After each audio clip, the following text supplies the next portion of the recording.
आज की क्लास में हम बात करेंगे एसआरएस की, जो सॉफ्टवेयर इंजीनियरिंग के अंदर महत्वपूर्ण टॉपिक है।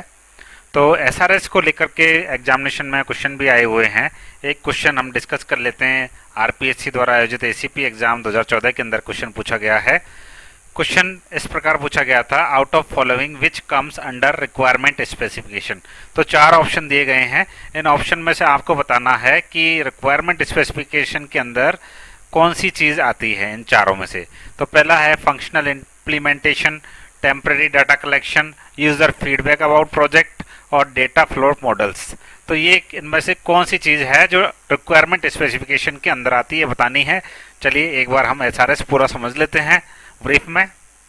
तो रिक्वायरमेंट स्पेसिफिकेशन होता क्या है? तो रिक्वायरमेंट स्पेसिफिकेशन जिसे हम एसआरएस यानी कि सॉफ्टवेयर रिक्वायरमेंट स्पेसिफिकेशन भी कहते हैं, ये एक डॉक्यूमेंट होता है जिसमें क्या क्या चीजें लिखी रहती हैं। सिस्टम को क्या करना है, उपयोगकर्ता यानी कि यूजर को क्या चाहिए, उसकी क्या उम्मीदें हैं, किन नियमों और सीमाओं के तहत हमको ये सिस्टम डेवलप करना है।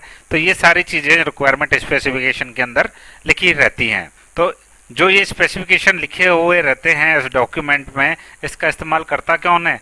इसका इस्तेमाल करता है आपका सिस्टम एनालिस्ट, डेवलपर और टेस्टर। तो जो भी इसको डेवलप करने वाले हैं वो पूरी टीम रिक्वायरमेंट स्पेसिफिकेशन का इस्तेमाल करती है, इसलिए ये बनाया जाता है। डेटा फ्लो जो मॉडल्स हैं ये रिक्वायरमेंट स्पेसिफिकेशन का मूल हिस्सा है, मेन कोर है डेटा रिक्वायरमेंट स्पेसिफिकेशन की। तो डीएफडी जिनको हम डेटा फ्लो डायग्राम भी बोलते हैं, डीएफडी के अंदर क्या होता है? डीएफडी के अंदर हम एक डायग्राम बना करके रिप्रेजेंट करते हैं कि जो डेटा है वो हमारे सॉफ्टवेयर में कहाँ से आएगा और उस डेटा के ऊपर क्या प्रोसेस होगी और उसको फाइनली हम स्टोर कहाँ करवाएंगे या आउटपुट क्या निकाल करके देंगे। ये डीएफडी के अंदर हम दिखाते हैं।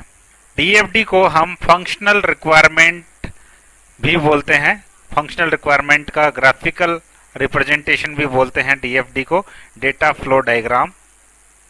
तो कुल मिलाकर के जो हमारा डीएफडी है वो रिक्वायरमेंट स्पेसिफिकेशन का कोर हिस्सा है, मुख्य हिस्सा है डीएफडी। बाकी के जो ऑप्शन इस क्वेश्चन के अंदर दिए गए हैं उनको भी एक बार देख लेते हैं। फंक्शनल इम्प्लीमेंटेशन, तो फंक्शनल इम्प्लीमेंटेशन का काम तो आगे की स्टेजों में है। हम जब हमारी रिक्वायरमेंट पूरी हो जाएगी, एनालिसिस पूरा हो जाएगा, डिजाइन पूरा हो जाएगा, तब हम इम्प्लीमेंट करते हैं, तब हम सॉफ्टवेयर की कोडिंग करते हैं। तो ये कोडिंग स्टेज से संबंधित है, एसआरएस से संबंधित ये नहीं है। दूसरा ऑप्शन है टेम्पररी डेटा कलेक्शन। तो ये जो टेम्पररी जो डेटा कलेक्शन का काम है ये हम रिक्वायरमेंट गैदरिंग वाले फेज में करते हैं। जब हम यूजर से उसकी रिक्वायरमेंट पूछते हैं तब ये काम किया जाता है टेम्पररी डेटा कलेक्शन का, लेकिन एसआरएस बनाते टाइम इसका कोई उपयोग नहीं है। यूजर फीडबैक अबाउट प्रोजेक्ट, ये आंसर भी इसका गलत होगा क्योंकि फीडबैक तो जरूरी है ही, हम यूजर के फीडबैक के लिए हमेशा तैयार रहते हैं, लेकिन ये स्पेसिफिकेशन लिखने का कोई वो नहीं है, इसलिए ये सिर्फ सहायता करता है स्पेसिफिकेशन तैयार करने में, लेकिन इसको स्पेसिफिकेशन का पार्ट नहीं माना गया है। तो एक बार फिर रिव्यू करते हैं क्वेश्चन को। डीएफडी मतलब डेटा फ्लो डायग्राम और ये रिक्वायरमेंट स्पेसिफिकेशन का जरूरी हिस्सा है। इम्प्लीमेंटेशन कोड जो कि हमारे इम्प्लीमेंटेशन फेज यानी कोडिंग फेज में काम आता है, रिक्वायरमेंट स्पेसिफिकेशन में इसका कोई रोल नहीं है। रो डेटा या कच्चा डेटा है जिसको टेम्पररी हम नोट्स भी बोलते हैं, ये रिक्वायरमेंट गैदरिंग फेज में काम आता है। रिक्वायरमेंट स्पेसिफिकेशन में इसका कोई काम नहीं है। यूजर फीडबैक हमें हर फेज में चाहिए होता है, लेकिन ये स्पेसिफिकेशन नहीं होता है।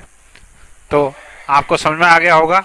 कुछ एक्स्ट्रा एमसीक्यू भी हम डिस्कस कर लेते हैं। रिक्वायरमेंट स्पेसिफिकेशन का उपयोग किसके लिए होता है? टेस्टिंग के लिए होता है, यूजर इंटरफेस बनाने के लिए होता है, या सिस्टम की ज़रूरतें डिफाइन करने के काम में होता है? तो सिस्टम की ज़रूरतें हम डिफाइन करते हैं ये रिक्वायरमेंट स्पेसिफिकेशन से। एसआरएस डॉक्यूमेंट का हिस्सा क्या होता है? तो डॉक्यूमेंट स्निपसेट, सॉरी कोड स्निपसेट ये हिस्सा नहीं है एसआरएस का। यूजर मैनुअल ये भी हिस्सा नहीं है। अभी हमने पढ़ा डीएफडी हिस्सा होता है एसआरएस डॉक्यूमेंट का। नेक्स्ट क्वेश्चन है रिक्वायरमेंट स्पेसिफिकेशन किस फेज के बाद आता है? तो ये आता है रिक्वायरमेंट गैदरिंग फेज के बाद। जब हम सारी रिक्वायरमेंट गैदर कर लेते हैं उसके बाद डेटा फ्लो डायग्राम बनाते हैं जो कि रिक्वायरमेंट स्पेसिफिकेशन के अंदर आता है। तो क्वेश्चन का आंसर बड़ा क्लियर हो गया होगा आपको कि जो रिक्वायरमेंट स्पेसिफिकेशन है उसके अंदर हम DFD की बात करते हैं, डेटा फ्लो डायग्राम्स की बात करते हैं, और इसी के साथ आपको ये SRS वाला टॉपिक है जो क्लियर हो गया होगा। Thank you.